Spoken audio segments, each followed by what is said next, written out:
All right, I see a lot of quick reads out, so it looks like we are finished. Let's share. So, what was step 1? Table 2. Gather the ingredients. Agree sign. Step 1 is gather the ingredients. What about step 2? Table 3. Pull out the 2 slices of bread. Agree sign. Nico, you're No. This table sharing, table 3. They said number 2, pull out the 2 slices of bread. That's correct. Number 3, what's the step? Table 4. Yeah, awesome. Step 4, table 5. What do we have? Oh, I put spread the peanut butter onto the bread. Great. Agree sign, do we have that?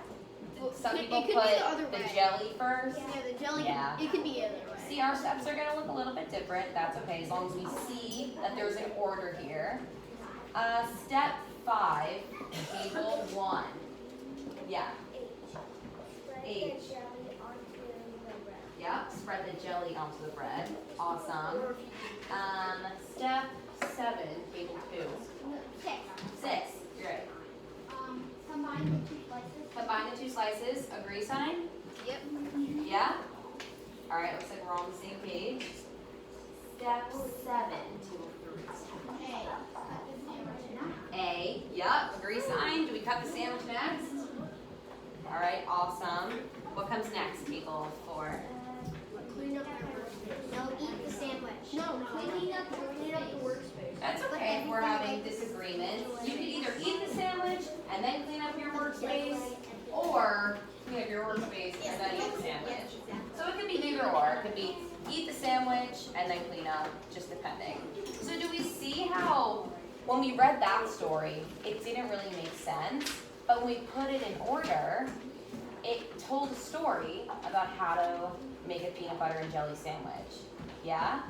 What if we were missing steps? Would that be confusing to the reader? Why?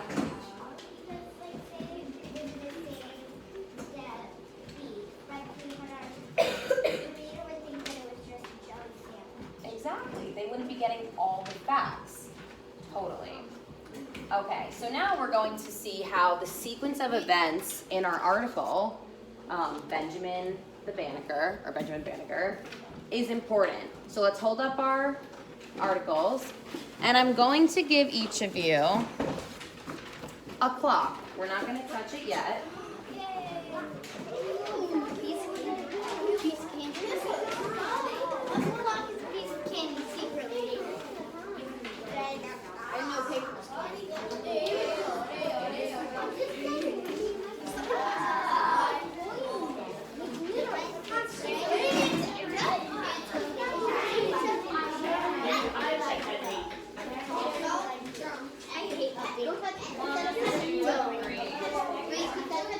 All right, does everyone have one? Hold it up so I know you have one.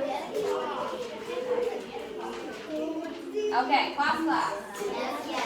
All right, so we are going to kind of analyze how the sequence of events in Benjamin Banneker and the Amazing Clock help the reader understand the story.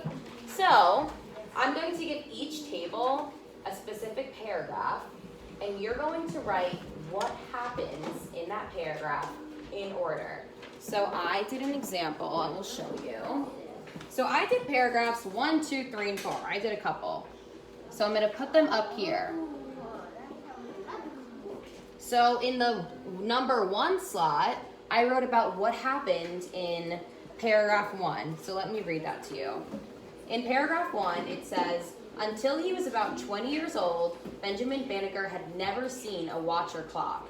Born in 1731 in Maryland, one of 13 colonies ruled by England, he worked as a farmer and lived by sunrise and sunset. He didn't need to know exact time. One day, he saw a watch and was fascinated with it.